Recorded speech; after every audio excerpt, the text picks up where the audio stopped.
Kurnool collector office శూన్యం ఆడిటోరియంలో ఘనంగా నిర్వహించడం జరిగింది. కాకపోతే ఆ సమస్యకు వికలాంగుల ఏడిగా పనిచేసిన మేడం గారు ఇక ముందట ఇతర తప్పుదాలు చేయకుండా అందరికీ ప్రోటోకాల్ ప్రకారం ఆహ్వానించి మీకు గౌరవిస్తానని చెప్పి మాట్లాడడం జరిగింది.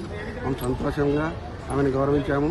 కాకపోతే మరి మాకు కూడా ఈ నెల 13వ తారీఖున మన ఎమ్మెగనూరు నియోజకవర్గంలో వికలాంగుల వ్యవస్థాపక అధ్యక్షులైన మన్నశ్రీ గౌరవనీయులైన మందకృష్ణ మాది గారు ఆదేశాల మేరకు 13వ తారీఖు ఎమ్మెగనూరు నియోజకవర్గం జిల్లా స్థాయిలో వికలాంగుల దినోత్సవం ఏర్పాటుకు ఆయన వస్తున్నారు. కాబట్టి ఇక్కడ ఉమ్మడి జిల్లా అయినటువంటి నంద్యాల కర్నూలు జిల్లాకు సంబంధించినటువంటి వికలాంగులు భారీ ఎత్తున తరలి వచ్చి ఈ యొక్క కార్యక్రమాన్ని విజయవంతం చేయాలని, అన్నగారి కృషి వల్ల మనం ఈరోజు 6,000, 10,000, 15,000 తింటున్నామంటే దీంట్లో కూడా ఇంకా చాలా డాక్టర్లు చెక్ చేశారు. కానీ 15,000 పెన్షన్చిన వాళ్ళు అన్ని పనులు చేస్తున్నారు.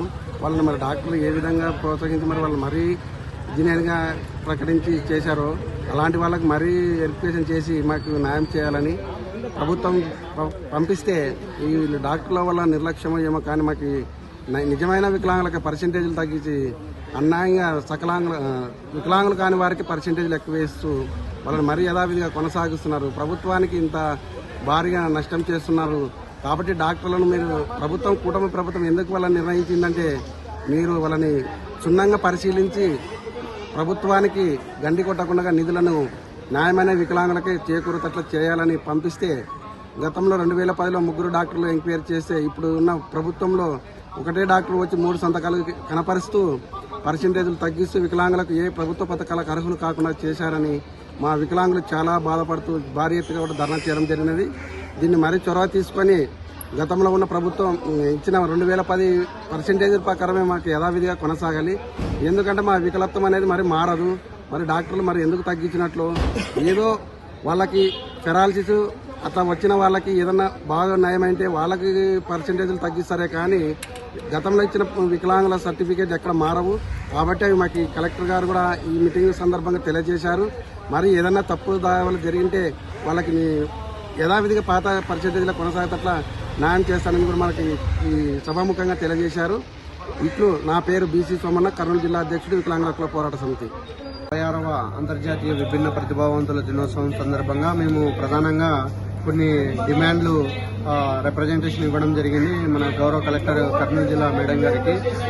ఎందుకంటే మేము OH Divyang employee welfare association నుంచి ఒక రిప్రజెంటేషన్ ఇవ్వడం జరిగింది. ఎందుకంటే OH అంటే ఆర్థోపెడికల్లీ హ్యాండిక్యాప్డ్ వీళ్ళు చాలా రకాలుగా, అంటే కొంతమందికి కాళ్ళు కానీ, కొంతమందికి చేతులు కానీ, కొంతమందికి కాళ్ళు చేతులు 2 కోల్పోయినటువంటి వాళ్ళు ఉంటారు. అంటే మిగతా డిజేబిలిటీ వాళ్ళతో పోలిస్తే వీళ్ళు కొంచెం ఇంకా డిఫరెంట్ అనమాట. కొద్దిమంది వాళ్ళ పనులు వాళ్ళు చేసుకోగలుగుతారు, వీళ్ళు ఒకరి సపోర్ట్ లేనిదే చేసుకోలేరు అనమాట. అటువంటి వాళ్ళు ఒక ఉద్యోగంలోకి వచ్చిన తర్వాత కూడా కొన్ని సమస్యలు ఎదుర్కోవడం జరుగుతుంది. ఎందుకంటే మనం ఎంతో శ్రమపడి జాబ్ తెచ్చుకున్న తర్వాత ఆ జాబ్ చేసేటప్పుడు కూడా ముఖ్యంగా అంటే ఈ ఫీల్డ్ విజిట్లు ఏవైతే ఉన్నాయో ఫీల్డ్ విజిట్ల నుంచి మనకి OH ఎంప్లాయీస్ ఎవరైతే ఉన్నారో వాళ్ళకి ఎగ్జామ్షన్ ఇవ్వాలని మనకి జీవో నెంబర్ 26 అనేది క్లియర్ కట్గా చెప్తుంది. జీవోలు మనము హెడ్ ఆఫీస్ నుంచి చాలా శ్రమతో కూడుకున్న విషయమైనా కానీ హెడ్ ఆఫీస్కి వెళ్ళి ఒక్కొక్క జీవో మేము సెంట్రల్ గవర్నమెంట్ ఏదైతే చెప్పిందో ఆ ఒక్కొక్క జీవోని మేము స్టేట్ గవర్నమెంట్తో ఇప్పించుకోవడం జరుగుతుంది. ఆ స్టేట్ గవర్నమెంట్ జీవోని ప్రతి జిల్లా ఆఫీస్లో జిల్లా కలెక్టర్ మేడం గారి దృష్టికి కూడా తీసుకుని వెళ్ళడం జరిగింది. అయినా కూడా మనకి మండలాల్లో మండల్ లెవెల్కి వెళ్తే పైనుంచి జారీ చేసినటువంటి జీవోలు ఇంప్లిమెంటేషన్ జరగడం లేదు. ప్రతి చోట ఈ జీవోలు అనేటివి కట్టలుగా ఇష్యూ అవుతున్నాయి కానీ ఆ కట్టను అట్లనే రిప్రజెంటేషన్లు కానీ ఈ జీవో కాపీస్ని కానీ ఒక మూలన పడేసినారు కానీ దానివల్ల ఫలితం లేనట్లు పోతుంది. ఆ విషయాన్ని మనం ఈరోజు గౌరవ ఎమ్మెల్యే మేడం గౌరచర్త మేడం గారి దృష్టికి కూడా తీసుకోవడం జరిగింది. ఈ విభిన్న ప్రతిభావంతుల దినోత్సవం సందర్భంగా ఏవైతే మావి హక్కులు ఉన్నాయో ఆ హక్కులకి సంబంధించి మనం SC/ST అట్రాసిటీ యాక్ట్ 1989 ఎంత స్ట్రిక్ట్ గా అయితే ఇంప్లిమెంట్ అవుతుందో అదే విధంగానే 2016 దివ్యాంగ హక్కుల చట్టంలో ఏదైతే చట్టంలో పేర్కొన్నారో ఆ చట్టంలో ఈ వికలాంగుల్ని కించపరిచినా కూడా మనకి SC/ST అట్రాసిటీ యాక్ట్ ఎంత స్ట్రిక్ట్ గా ఇంప్లిమెంట్ అవుతుందో అంతే స్ట్రిక్ట్ గా దివ్యాంగ హక్కుల చట్టం కూడా ఇంప్లిమెంట్ కావాలని వారికి రిప్రజెంటేషన్ ఇవ్వడం జరిగింది. కాబట్టి అందరూ మనకి జిల్లా ఆఫీసర్లు అయితేనేమి, మండల ఆఫీసర్లు అయితేనేమి మాకు సపరేట్గా ఇష్యూ అయ్యేటటువంటి ప్రతి ఒక్క జీవోని కింది స్థాయి వరకు ప్రతి ఎంప్లాయీకి ఏవైతే సౌకర్యాలు కానీ, లేదంటే స్పెషల్ క్యాజువల్ లీవ్స్ కానీ, లేదంటే ప్రత్యేక అలవెన్స్లు కానీ, ప్రమోషన్ల విషయంలో కానీ ప్రతిదీ ఎఫ్ఆర్ఎస్ ఎగ్జామ్షన్ కానీ, ఫీల్డ్కి వెళ్ళినప్పుడు కొంతమంది వెళ్ళలేరు, కొండ ప్రాంతాలు ఉంటాయి, మనకి కొన్ని ఫారెస్ట్ ఏరియాస్ కూడా ఉంటాయి. ఫీల్డ్ విజిట్ కూడా కొంచెం ఎవరైతే డిజేబిలిటీ వాళ్ళు ఉంటారో వాళ్ళకి ఎగ్జామ్షన్ తీసుకొని రావడం జరిగింది. కాబట్టి ప్రతి ఒక్క జీవో కాపీని ఇంప్లిమెంట్ అయ్యే విధంగా, అంటే గ్రౌండ్ లెవెల్లో ఇంప్లిమెంట్ అయ్యే విధంగా చేయాలని మేము మా డిమాండ్స్ అంతా ఈరోజు జిల్లా కలెక్టర్ గారికి మరియు జాయింట్ కలెక్టర్ గారికి మరియు అలాగే నోడల్ ఆఫీసర్ సమస్య కూడా ఒకటి ఉంది. మనకి సెంట్రల్లో ఒక జీవో తీసుకుని వచ్చినారు. ఆ జీవో నెంబర్ వచ్చేసి 21. ఆ 21 జీవో ముఖ్యంగా ఏంటంటే, ఎవరైతే జిల్లాలో వికలాంగులు ఉన్నారో ఆ జిల్లాలో ఉన్నటువంటి ప్రతి ఒక్క వికలాంగునికి ఏమైనా సమస్యలు వస్తే మండలంలోనే ఒక నోడల్ ఆఫీసర్ని ఏర్పాటు చేసి ఆ నోడల్ ఆఫీసర్ ద్వారానే వాళ్ళ సమస్యలు పరిష్కారం అయ్యే విధంగా చర్య తీసుకోవాలని ఉంది. ఈ జీవో నెంబరు చాలా ప్రియారిటీ. ఎందుకంటే ప్రతి సోమవారం మనము ఇక్కడ పీజీఆర్ఎస్ జరుగుతూ ఉంటుంది, ప్రజా సమస్యల పరిష్కార వేదిక. చాలా మంది వ్యయ ప్రయాసాలకు వనగొరిచి ఇంత దూరం వచ్చి అర్జీలు ఇచ్చిపోతా ఉన్నారు, కానీ సమస్యలు పరిష్కారం కావడం లేదు. ఈ పీజీఆర్ఎస్ ఈ జీవో నెంబర్ 21 ఏదైతే ఉందో నోడల్ ఆఫీసర్ని మనకి మండల లెవెల్లో పెట్టాలని ఈ జీవో ఇంప్లిమెంట్ అయితే బాగుంటుంది అనేది మా ఉద్దేశం అండి. Thank you. నా పేరు భాష. నేను కర్నూలు జిల్లా OH Divyang employee welfare association general secretary. 66వ అంతర్జాతీయ విభిన్న ప్రతిభావంతుల దినోత్సవానికి మరి తరపున మరి నా దివ్యాంగ మిత్రులందరికీ నా యొక్క శుభాకాంక్షలు. సో ఫస్ట్ ఆఫ్ ఆల్ నేను వరల్డ్ క్రికెట్ విజువల్లీ ఛాలెంజ్డ్ వాళ్ళని I congratulate them on behalf of all the disabled community. తర్వాత ఆకాశమే హద్దుగా, అంటే ఏది అసాధ్యమైనది ఏది లేదు అనుకుంటూ ఆకాశమే హద్దుగా మరి ముందు కొనసాగిపోతున్న నా దివ్యాంగ మిత్రులు మీ అందరికీ నా యొక్క మరొకసారి శుభాకాంక్షలు తెలుపుతున్నాను. సో ఈ డిజేబుల్ డే ప్రతి సంవత్సరము December 3rd జరుపుతూ ఉన్నారు.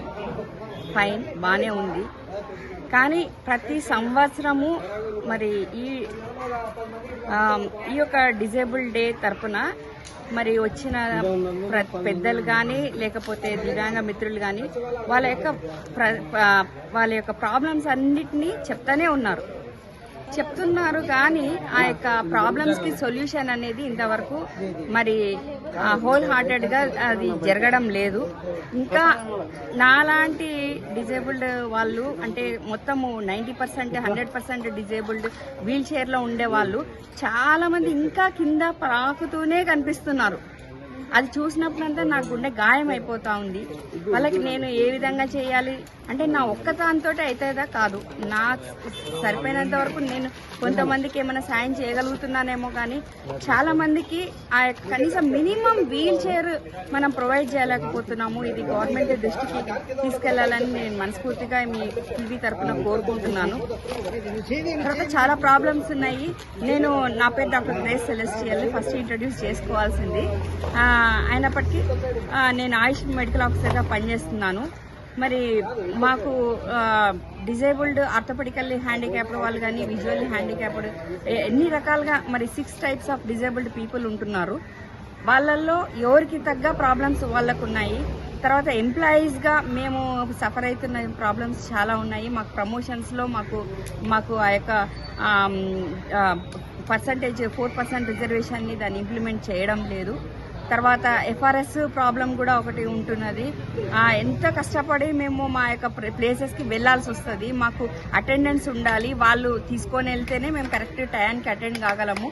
సో ఈ యాక్సెసిబిలిటీ ప్రాబ్లమ్స్ చాలా ఉంటాయి. కాబట్టి వీలైతే గవర్నమెంట్ అంటే నేను ఎఫ్ఆర్ఎస్ తీసేయమని చెప్పడం లేదు, అట్లీస్ట్ కొంచెం ఒక 10 to 20 minutes అట్లాంటి రిలాక్సేషన్ అన్న ఇవ్వాలని నేను కోరుకుంటున్నాను.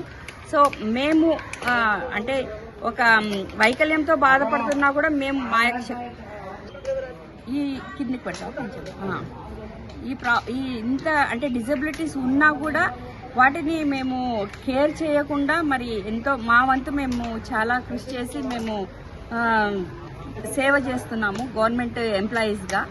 కానీ మినిమం మాకు ఇవ్వాల్సిన యొక్క ఫెసిలిటీస్ యాక్సెస్ బ్యారియర్ ఫ్రీ, తర్వాత అట్మాస్ఫియర్ ఇవ్వాలి, తర్వాత ఆఫీసెస్లో మేము పనిచేసే ఆఫీసెస్లో యాక్సెసిబుల్ వాష్రూమ్స్ ఇవ్వాలని నేను కోరుకుంటున్నాను. తర్వాత ఇంకా అన్ఎంప్లాయిడ్ వాళ్ళ గురించి వస్తే చాలా మంది నన్ను రిక్వెస్ట్ చేస్తున్నారు, మేడం మీరు మా తరపున అడగండి అని. అంత్యోదయ కార్డ్స్ అడుగుతున్నారు. తర్వాత ఈ కాంట్రాక్ట్ బేసిస్ లో పనిచేసే వాళ్ళకి రెగ్యులర్ చేయాలని కోరుకుంటున్నాను. అవుట్ సోర్సింగ్ లో వాళ్ళ యొక్క మామూలు వాళ్ళదే శ్రమ దోపిడీ అంటాము, ఇంకా డిజేబుల్డ్ వాళ్ళ అవుట్ సోర్సింగ్ లో పనిచేస్తున్నప్పుడు వాళ్ళ యొక్క శ్రమ ఎంత, వాళ్ళు డబల్ వాళ్ళ యొక్క శ్రమను వాళ్ళు వెచ్చిస్తున్నారు. సో గవర్నమెంట్ వీళ్ళని తీసుకోవాలి, వాళ్ళని ఇంక్లూడ్ చేయాలని కోరుతున్నాను. తర్వాత ఎక్కువ మంది చదువుకున్న వాళ్ళు చాలా మంది ఉంటున్నారు, కానీ మరి జాబ్స్ లేవు. అట్లీస్ట్ ప్రైవేట్లో అన్న వాళ్ళకి తగినటువంటి ఫెసిలిటీస్ ఇచ్చి ప్రైవేట్లో వాళ్ళని జాబ్ ఆపర్చునిటీస్ కల్పించాలని కంపెనీలని నేను రిక్వెస్ట్ చేస్తున్నాను. ఇప్పుడే నేను కొంతమందితో మాట్లాడాను. MBA చదువుకున్న వాళ్ళు ఉన్నారు, తర్వాత బీటెక్ చేసిన వాళ్ళు ఉన్నారు. కొంతమంది వాళ్ళు they are not able to find jobs. అంటే డిజేబుల్డ్ అంటేనే వీళ్ళు ఏం చేస్తారో అని అనుకుంటున్నారు, కానీ but we are able in another way. కాబట్టి వాళ్ళ యొక్క నైపుణ్యాన్ని మీరు గుర్తించి వాళ్ళని మీరు దయచేసి ప్రైవేట్ కంపెనీస్ మీరు మా ఈ ఫిజికలీ ఛాలెంజ్డ్ వాళ్ళని మీరు గుర్తించి వాళ్ళకి జాబ్స్ ఇవ్వాలని నేను మిమ్మల్ని రిక్వెస్ట్ చేస్తున్నాను. Thank you so much for this time. Thank you.